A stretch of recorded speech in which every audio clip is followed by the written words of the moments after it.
Muito bem, queridos, este é o momento da exposição da palavra do Senhor para os adultos, jovens, adolescentes, para as crianças também. As crianças têm a Bíblia também.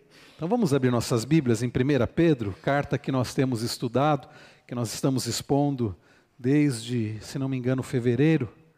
1 Pedro.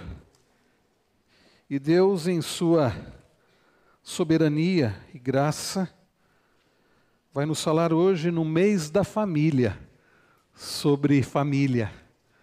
1 Pedro, capítulo de número 3. Chegamos ao capítulo 3 de 1 Pedro. 1 Pedro, capítulo 3.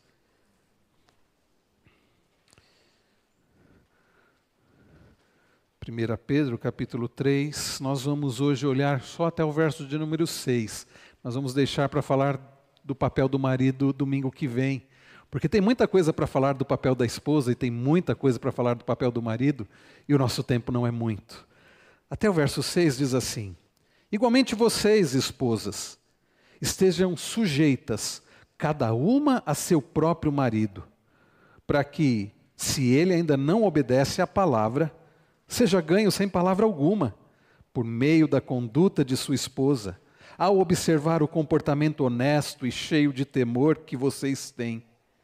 Que a beleza de vocês não seja exterior, como tranças nos cabelos, joias de ouro e vestidos finos, mas que ela esteja no ser interior, uma beleza permanente de um espírito manso e tranquilo, que é de grande valor diante de Deus.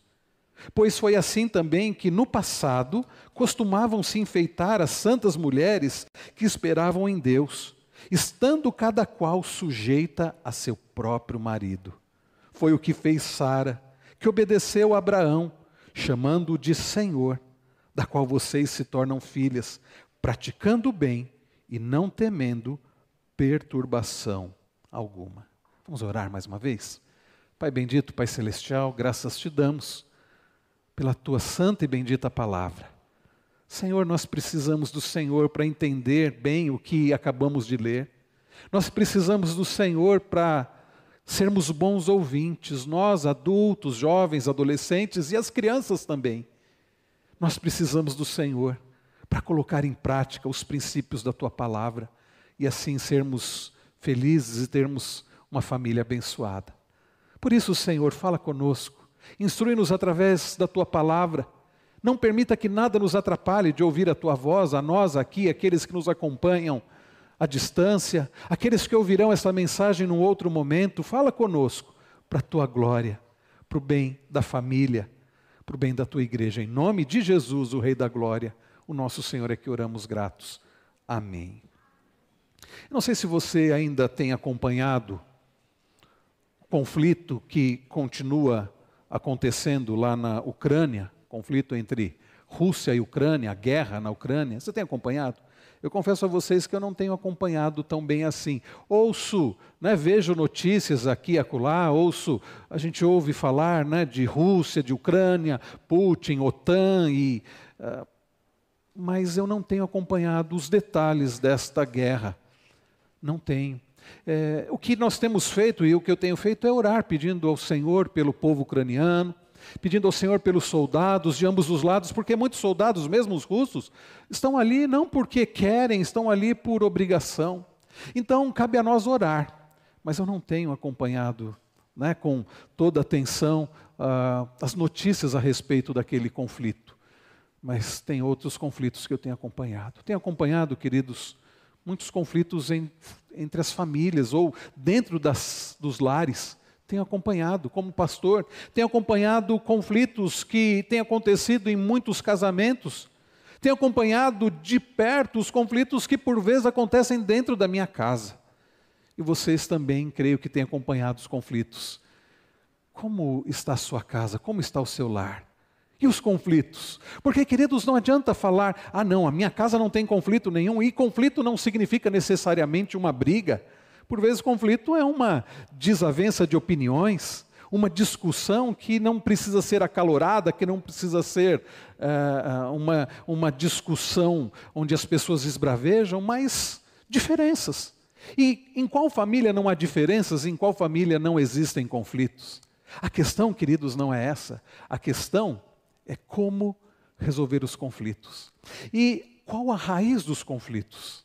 A raiz dos conflitos dentro de casa, a raiz dos conflitos no lar, a raiz dos conflitos, por vezes, no casamento. Nós podemos ver na pastoral do boletim, que você deve ter em mãos. E no artigo 3 Verdades sobre todo o casamento, Paul Tripp, nas 2 primeiras verdades já mostra por que os conflitos acontecem. Porque estamos conduzindo o nosso casamento em um mundo caído. Porque o pecado está no mundo e esse mundo está quebrado. Nós vimos domingo passado à noite, na série sobre família, nós olhamos para Gênesis 3 e vimos quando tudo deu errado. Vimos quando os problemas iniciaram na família, quando o homem desobedeceu a Deus como sendo representante da raça humana, quando homem e mulher pecaram contra Deus. E então, os conflitos começaram a aparecer. Vimos que começou o conflito entre o homem e o Criador, e o ser humano passa a sentir medo, vergonha, e tenta se esconder de Deus entre as árvores do jardim, como se isso fosse possível, e tenta esconder, cobrir a sua vergonha, costurando folhas de figueira, e ao ouvir a voz de Deus, ficam com medo, se escondem. Conflito com o Criador. Nós vimos domingo passado à noite o conflito entre o homem e a própria mulher. E Deus pergunta: você comeu da árvore, do fruto que eu proibi você de comer? E o homem diz: a mulher que o Senhor me deu. Conflito entre o homem e a mulher. Conflito entre o homem e a criação. Conflito. Desde Gênesis 3, as famílias têm experimentado conflitos. E nós paramos no verso 15, no domingo passado, mas se nós fôssemos um pouquinho mais, nós leríamos Deus dizendo para a mulher as seguintes palavras, no verso 16: o seu desejo será para o seu marido. E desde então, queridos, o que tem acontecido? Mulheres que têm o desejo de dominar maridos, maridos que têm desejo de controlar esposas, e os conflitos continuam, e alguns têm acabado em divórcio, em desgraça, em tristeza, em morte. Desde Gênesis 3, desde a queda, mulheres querendo controlar maridos, maridos tentando dominar esposas, e os conflitos continuam. Mas nós olhamos para a palavra do Senhor e vemos Pedro agora se dirigindo às mulheres, e como nós veremos domingo que vem, vai se dirigir aos maridos também. E Pedro vai mostrar, vai nos falar como devemos exercer o nosso papel na família. Porque, queridos, muitos dos conflitos que existem no lar e muitos dos conflitos que não estamos conseguindo resolver no lar se dão pelo fato de que não sabemos ou não colocamos em prática o nosso papel dentro de casa.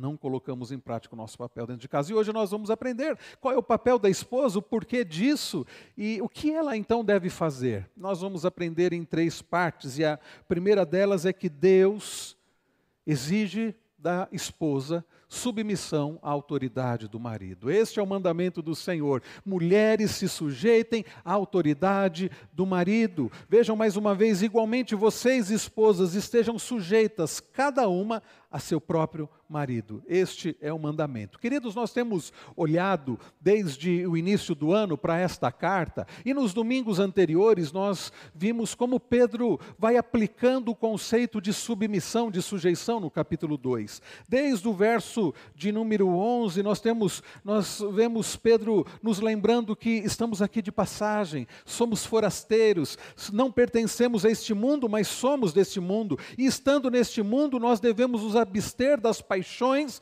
carnais que fazem guerra contra a alma. Paixão, por exemplo, de satisfazermos os nossos desejos, a despeito do que deveríamos fazer dentro de casa. Mulheres que têm a paixão, que têm o desejo de ser controladoras. Maridos que têm o desejo, que têm uma inclinação de serem dominadores e serem simplesmente servidos pelas esposas e pelos filhos. Filhos que têm desejos de serem simplesmente servidos pelos pais.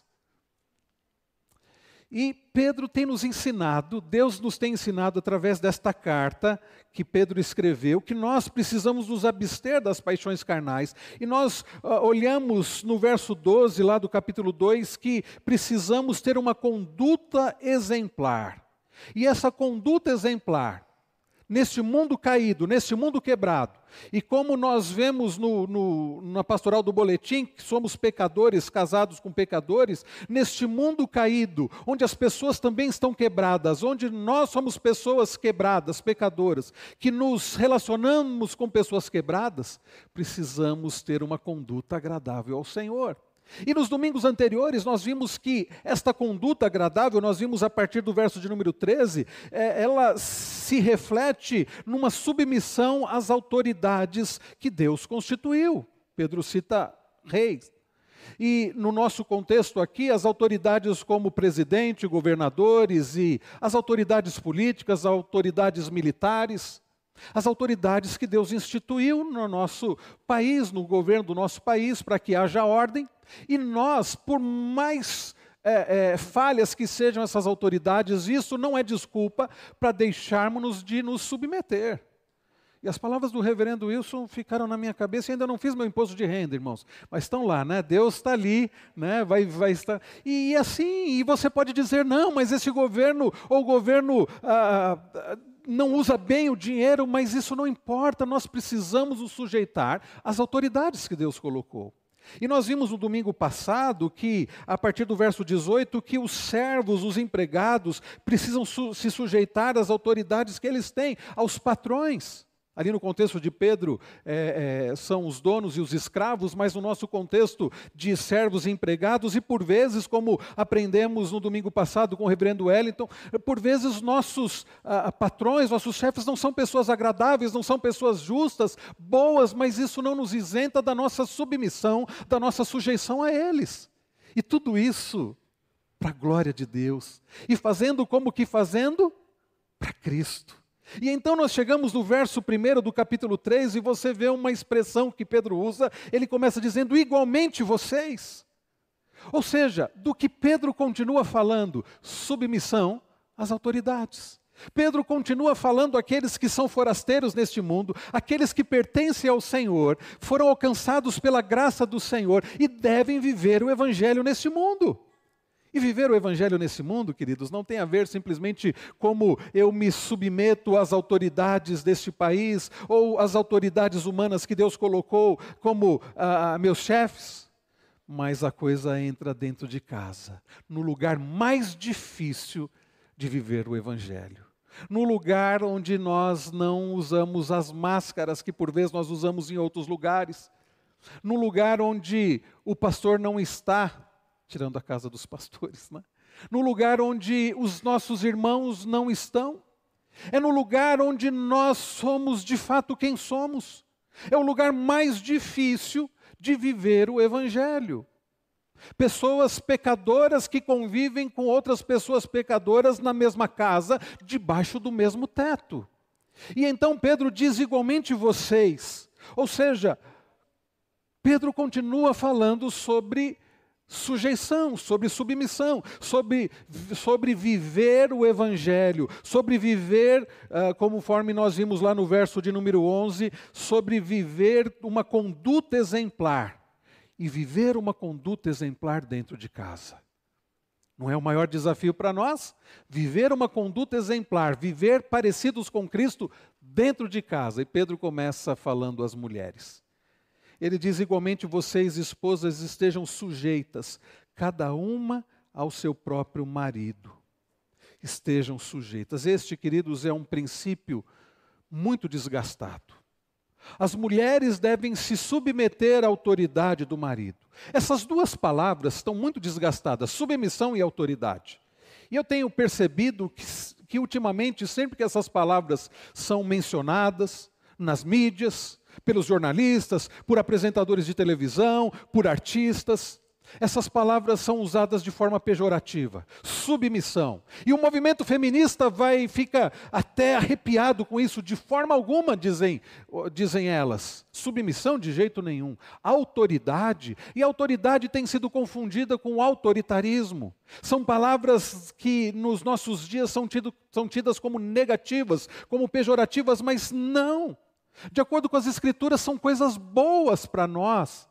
E por mais que estejam desgastadas, deturpadas ou sejam mal interpretadas, são princípios abençoadores para a nossa vida, para o nosso lar, para a igreja e para este mundo. Submissão e autoridade. E então, queridos, fala que, nós vemos aqui que a ideia de submissão continua, e Pedro, tratando da situação em que as esposas que se convertiam a Cristo e o marido não, diz que as esposas deveriam tentar ganhar o marido para Cristo através, não de argumentação, não de muito falar, mas através da submissão. Nós vemos esse princípio de submissão no verso 1, nos versículos 5 e 6, que daqui a pouco nós falaremos sobre eles. É uma disposição de ceder. O problema, queridos, que como pecadores que somos, egoístas que somos, pessoas que se amam muito, nós não temos disposição de ceder. É por isso que, desde Eva, a mulher tem tido dificuldade em se submeter ao marido. Desde Eva, a mulher quer controlar o marido, quer controlar os filhos, quer controlar a família. Desde Adão, o marido tem tentado dominar a todos e querer ser servido, porque somos pecadores e devemos lutar contra as paixões carnais, contra o nosso próprio coração.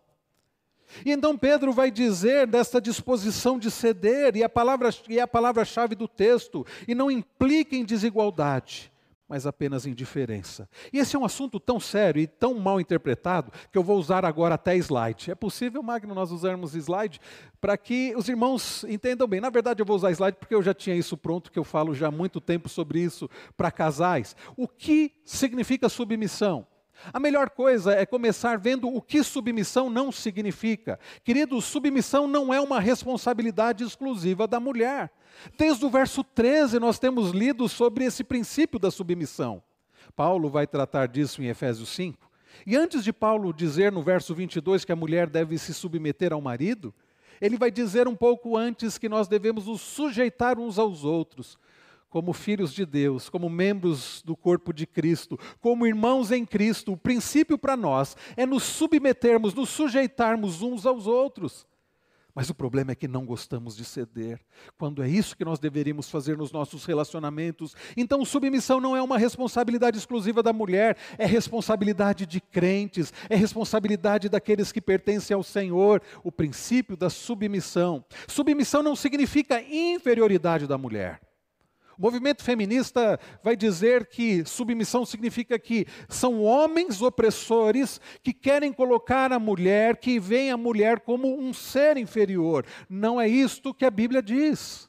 Nós vimos domingo retrasado, olhando para Gênesis 1 e 2, que Deus criou homem e mulher à sua imagem e semelhança.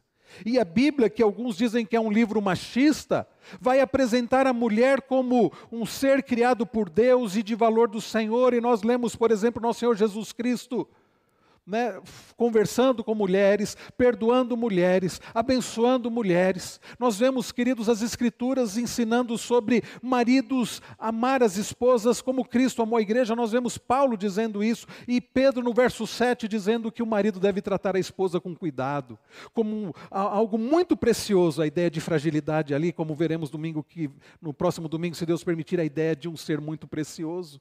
Então a Bíblia não é machista, num contexto onde a mulher era considerada como um objeto.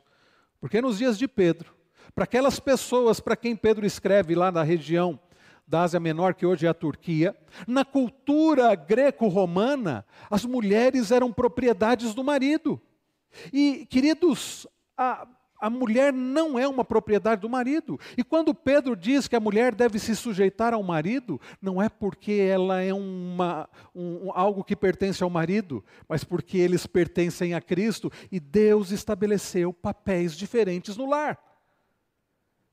Porque eu sou pastor e estou pregando, eu não sou superior aos presbíteros. Porque os presbíteros foram constituídos por Deus para que governem a igreja, eles não são superiores aos diáconos. Porque um irmão é diácono oficial da igreja, ele não é superior aos demais irmãos. O que pastores, presbíteros e diáconos estão fazendo aqui? Servindo aos irmãos. Não somos superiores, não temos autoridade para sermos servidos, pelo contrário. Exercemos autoridade na igreja servindo os irmãos. O que eu estou fazendo como pastor é servir os irmãos. O que eu estou fazendo é pregar a palavra para que a igreja seja edificada. O que eu faço é aconselhar, visitar, porque eu sirvo os irmãos. Então, queridos, percebam que submissão da mulher não implica inferioridade, de forma alguma. A submissão da esposa não é para todos os homens, em todos os contextos. Percebam novamente o que diz o texto: igualmente vocês, esposas, estejam sujeitas. Agora preste atenção o que diz: cada uma a quem? A seu próprio marido. Não diz que as mulheres devem se submeter aos demais homens, a todos os homens. Diz que a mulher deve se sujeitar à autoridade espiritual do seu marido. Ela deve se submeter ao seu marido.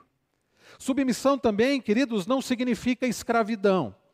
Porque se de um lado há o movimento feminista, colocando as mulheres como seres que estão acima dos homens, independente dos homens, o machismo, que também não é bíblico, coloca os homens como aqueles que devem ser servidos e cuja esposa é um ser que está ali para ser uma escrava, uma serviçal do marido. E não é isto, queridos, que a Bíblia nos ensina. Então, submissão não significa escravidão. Mais uma vez, a ideia é a mulher se submeter à autoridade do marido, que deve tratar a esposa como preciosa. E como Paulo diz lá em Efésios 5:25, que deve amar a esposa como Cristo amou a igreja. Em geral, quando eu dou esse estudo, eu falo primeiro sobre o papel do marido. Até a reverendo Wilson havia sugerido isso. É melhor falar primeiro do verso 7. Mas, queridos, nós precisamos entender que a ideia de submissão não é escravidão, não é ser uma serviçal. E homens, nós precisamos entender que a ideia de submissão da mulher não é que ela é uma serva nossa, mas que nós, como servos de Cristo, devemos liderar a nossa família para a glória do Senhor, buscando o que é o melhor para nossa esposa, quem devemos amar como Cristo amou a igreja, e ela então deve se submeter a esta autoridade amorosa nossa. Submissão também, queridos, não significa autonomia masculina no lar. Não implica que o homem pode fazer o que quer e que a mulher tem que obedecer. Significa uma submissão a um homem que deve dirigir a sua casa para a glória do Senhor. Submissão não significa colocar o marido no lugar de Cristo. Quem é, queridos, a autoridade maior no lar? Quem é a autoridade maior na nossa vida? Não é o presidente, não são os governos humanos, é Cristo, o Rei da Glória, que nós lemos ainda há pouco no Salmo 24. Querido, submissão não significa abandonar a sua própria maneira de pensar. Aliás, tem maridos que sufocam esposas porque querem que elas pensem, que elas percam a identidade delas e que elas tenham os mesmos gostos, os mesmos pensamentos que eles. E não é isso que significa submissão. Submissão não significa que uma mulher deve desistir de influenciar e orientar seu marido. Pelo contrário, irmãs, nós precisamos muito de vocês. Maridos precisam de esposas sábias, que vão dizer, que vão aconselhar, que por vezes vai dizer assim: ó, você está pregando muito tempo, viu? Eu já estou olhando para o relógio, viu, Cris? Que vão dar toques importantes para nós, que vão nos ajudar. Então, submissão não significa você desistir de influenciar o seu marido. Você, como esposa, como mulher sábia, deve influenciar, dando bons conselhos ao seu marido. A decisão final vai ser dele, mas você deve tentar influenciá-lo com bons conselhos, orando por ele. Daqui a pouco falaremos mais sobre isso. Submissão não significa que uma mulher deve render-se a toda exigência de seu marido. Já que a nossa autoridade maior é Cristo, se o seu marido exigir algo de você que contraria a vontade de Cristo, a palavra de Deus, você não deve se submeter a isso. Submissão não ocorre por causa da inteligência ou competência inferiores. Não é porque o marido é mais competente, às vezes até a mulher é mais competente. Não tem a ver com isso. Submissão, meus irmãos, não significa ser medrosa ou tímida. Tem gente que pensa em submissão como aquela mulher, né, que fica olhando para baixo, que fala baixinho. Não é isso, não é timidez, não é medo. Submissão não tem a ver com isso. Submissão não é inconstante com a igualdade em Cristo. Nós somos iguais diante do Senhor, pertencemos a Cristo. Então em Cristo não há escravo ou livre, não há homem ou mulher. Em Cristo somos iguais. Bem, então vem a pergunta: o que de fato submissão significa? Submissão, queridos irmãos, significa que a mulher se oferece, que a submissão se oferece pela mulher ao próprio marido. conquanto seja uma ordem do Senhor. Não é para que a mulher faça simplesmente porque é uma ordem do Senhor. Como quando alguém faz algo por obrigação, eu tenho que fazer, não tem jeito, né? Eu tenho que me submeter a esse meu marido terrível, não tem jeito mesmo, né? Não, queridos, tem que ser algo do coração, tem que ser de coração, é uma ordem sim. Então fica aqui uma pergunta para as esposas. Irmãs, vocês entendem que a submissão de vocês ao marido de vocês é um ato de louvor a Deus?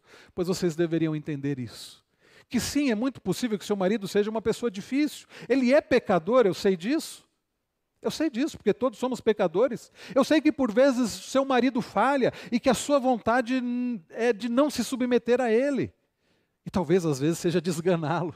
Eu sei, eu imagino isso. Mas sabe, queridos, queridas irmãs, quando vocês se submetem ao marido de vocês, vocês estão adorando ao Senhor. E devem fazer isso como um ato de adoração. Quando Deus chega para Abraão e diz, toma o teu filho, o teu único filho Isaque, a quem amas, e oferece em holocausto. Abraão entendeu que aquele sacrifício, e por vezes submissão vai ser um sacrifício, era um ato de louvor ao Senhor. Quando Abraão está lá com o menino e estão os seus servos rumo ao monte, que Abraão subiria para cumprir a vontade do Senhor, para obedecer ao Senhor, ele para e diz assim para os seus servos, vocês vão ficar aqui, e eu e o menino nós vamos subir. E depois de termos adorado ao Senhor, nós voltaremos. Me chama a atenção essas palavras de Abraão, porque ele entende que a obediência ao Senhor, o ato de sacrificar o próprio filho, seria um ato de adoração, e adoração é serviço. E Abraão entendia uma outra coisa, que Isaque voltaria com ele. Não é maravilhoso isso? Abraão estava disposto a obedecer ao Senhor, sacrificando o próprio filho. Abraão entendia que aquilo seria adoração ao Senhor. E Abraão sabia que Deus não deixaria de cumprir a promessa de fazer, através de Isaque, Abraão pai de uma numerosa nação. O autor aos Hebreus diz que Abraão cria que Deus iria ressuscitar Isaque, se fosse necessário. Queridos, por vezes, a submissão vai ser um sacrifício, mas irmãs, vejam isso como um ato, não por causa do seu marido, porque ele merece, porque ele não merece, mas como um ato de adoração àquele que merece, que é o Senhor, o nosso Deus, o nosso Senhor Jesus Cristo. Então você oferece submissão como se fosse um presente? Ou se você faz, se é que você é submissa, você faz por obrigação? Submissão, irmãs, não é uma ordem. Aliás, não é uma opção, é uma ordem. Submissão da esposa é uma ordem. Vejam, mais uma vez diz o texto, igualmente vocês, esposas, estejam sujeitas cada uma ao próprio marido. Pedro não está dando um conselho, Pedro está dando uma ordem. E Paulo dá essa ordem também em outros lugares. Então, é uma ordem do Senhor e não uma opção. Então, minha irmã, você está disposta a obedecer a Deus ao submeter-se ao seu marido? Você entende que quando se submete ao seu marido está obedecendo a Deus? Submissão é ato de adoração e de obediência ao Senhor. Submissão não significa alinhar-se sob a autoridade do marido. Desculpa, irmãos. Submissão significa alinhar-se sob a autoridade do marido. A palavra submissão vem de um termo militar, que é se colocar, né, se alinhar abaixo da autoridade. Então essa é a ideia de submissão. Não porque a mulher é inferior, mas porque Deus deu ao homem a responsabilidade de conduzir o lar. E não pensem, irmãs, que isso é um privilégio. Isso é uma responsabilidade. Que a maioria dos homens, se pudesse, delegaria para a mulher. E é o que nós fazemos muitas vezes na prática. Delegamos para as nossas esposas a autoridade do lar, porque é uma responsabilidade muito grande conduzir a família, liderar a família. É mais fácil conduzir, é mais fácil passar para a mulher. E muitas mulheres amam isso e querem ter essa autoridade.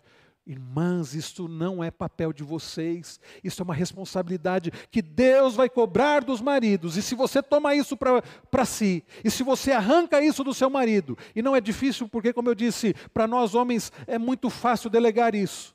Você está tirando aquilo que Deus deu para o seu marido e que Deus vai cobrar, e vai cobrar de você por causa disso.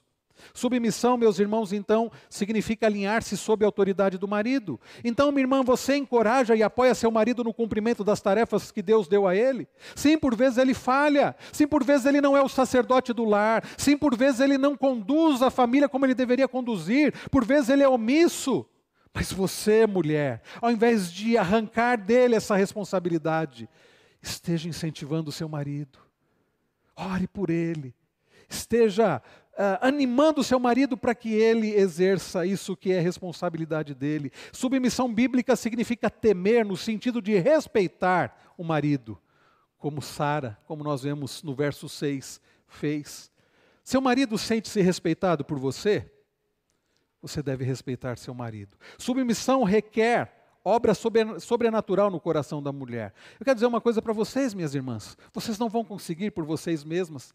A tendência de vocês, desde Gênesis 3,16, é ter o desejo de dominar, de controlar o marido de vocês.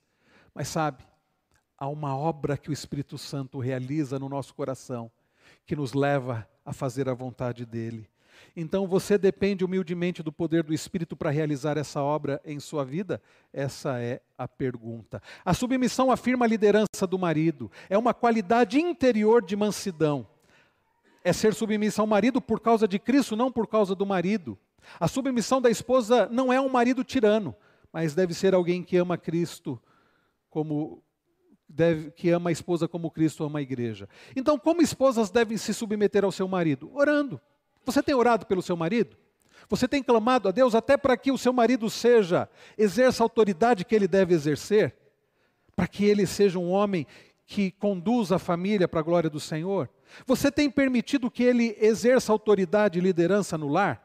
Você tem sido um complemento do seu marido? Lembra-se o que diz lá Gênesis 2, que Deus viu que o homem estava só e não era bom que o homem estivesse só, e Deus disse, far-lhe-ei uma auxiliadora que lhe seja idônea, para complementar o marido. Você tem sido complemento do seu marido? Então, irmãs, aceitem e apreciem a proteção que o marido de vocês fornece ou deve fornecer. Muito bem, continuando aqui, queridos, a esposa então deve se submeter ao marido, e nós vimos o que é submissão.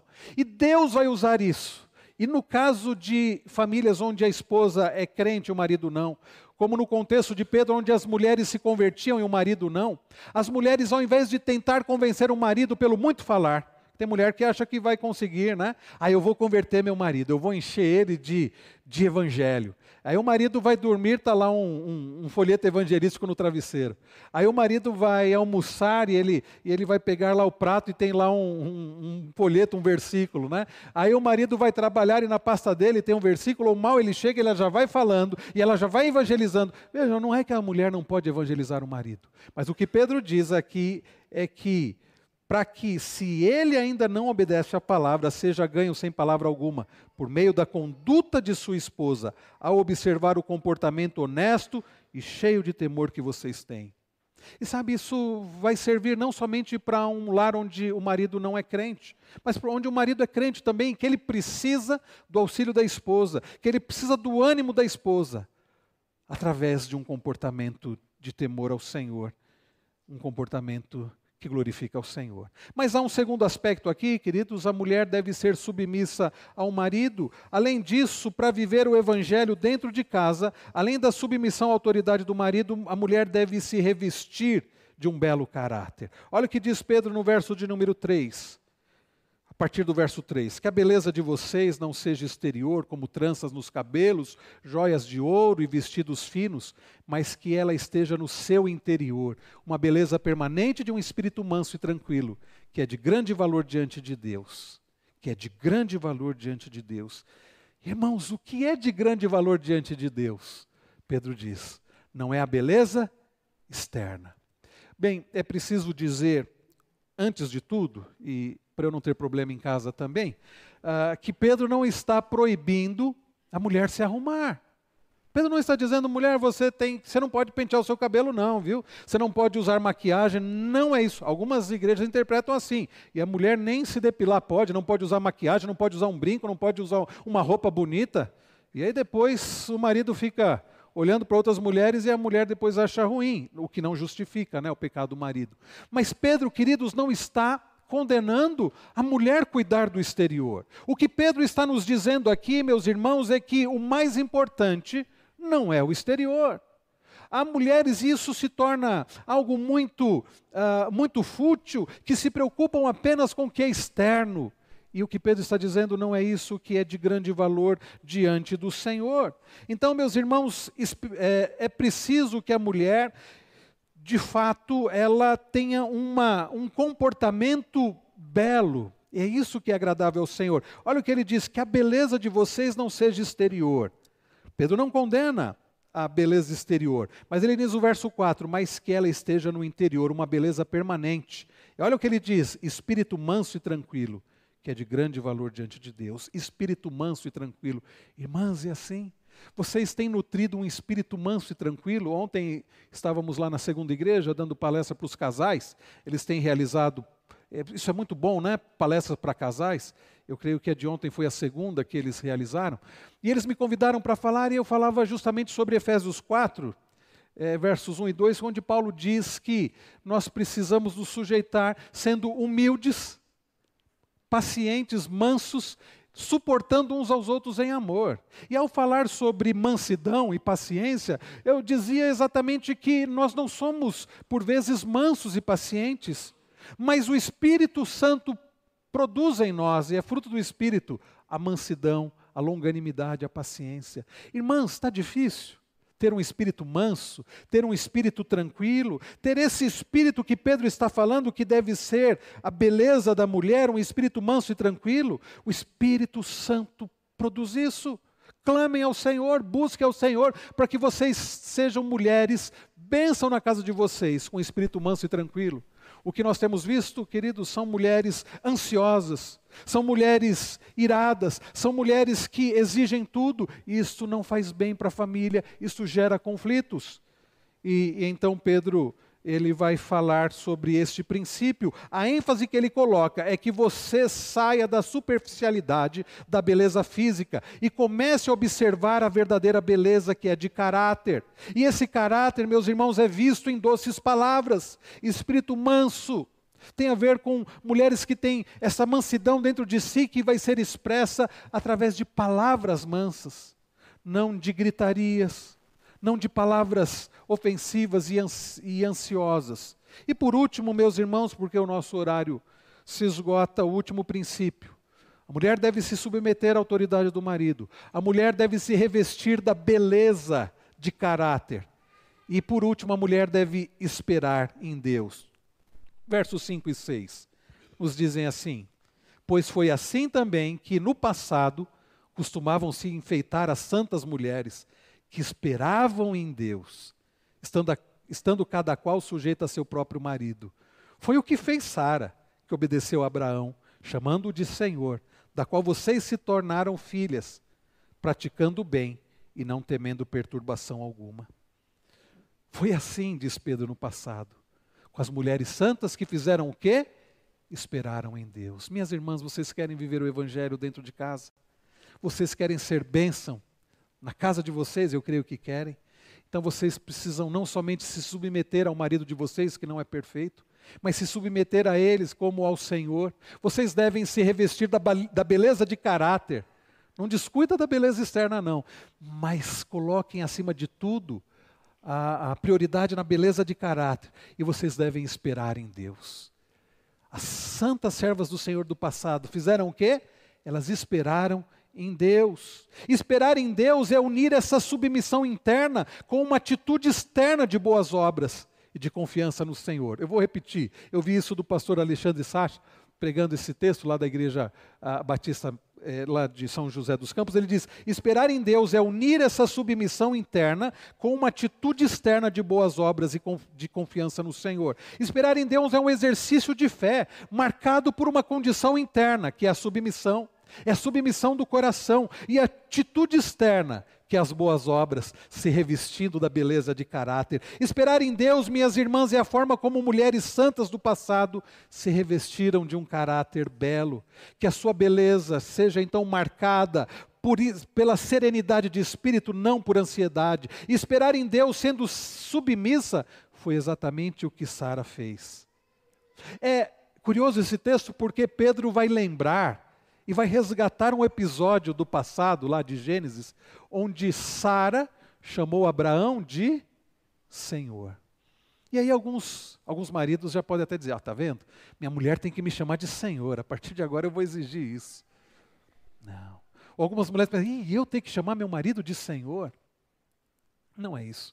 Quando foi que Sara chamou Abraão de Senhor? Eu fiquei curioso com isso, eu fui olhar, Sara chamou Abraão de Senhor, não foi diante das pessoas, não foi nem para Abraão. O texto lá de Gênesis 18:12. Por isso Sara riu em seu íntimo. Sara estava ouvindo atrás da porta.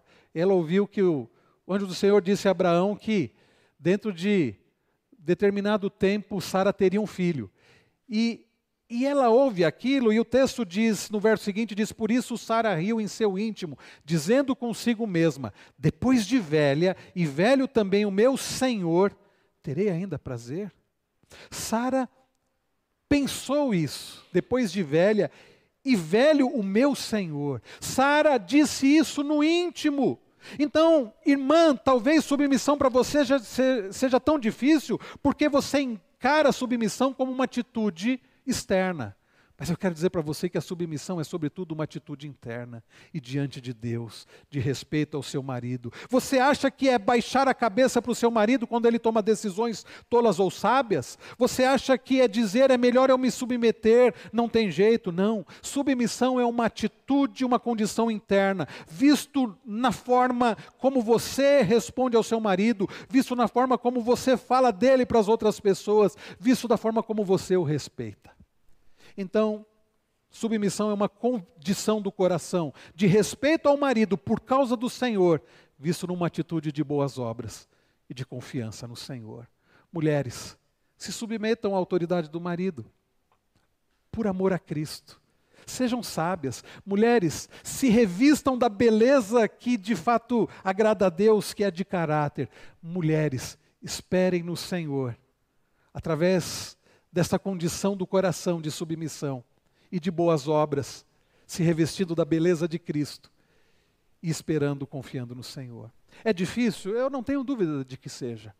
Mas sabe, minhas irmãs, há um que fez um convite há muitos anos, está lá em Mateus 11, que disse assim, venham a mim vocês que estão cansados e sobrecarregados. Eu creio que tem muita mulher cansada e sobrecarregada. Ele disse, venham a mim, aprendam de mim, que sou manso e humilde de coração. Tomem sobre vocês o meu jugo, que é leve. Cristo, que é manso e humilde de coração. Cristo que se submeteu ao Pai em tudo. Cristo cuja beleza é de caráter. Cristo é que pode fortalecer vocês, irmãs, e a nós, homens, para vivermos conforme a vontade do Senhor.